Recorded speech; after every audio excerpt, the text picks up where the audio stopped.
So how modules work in Python is pretty simple.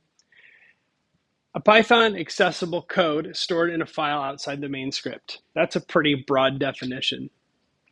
In PyCharm in particular, or in most applications that we build in Python, when I say import whatever, if I say import random, Python goes through a series of looking in places to find that module.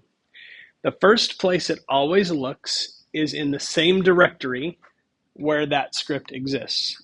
So if I have a script in my project directory in PyCharm and I have import random, it's going to look in that directory first to see if there's a file in that directory called random.py.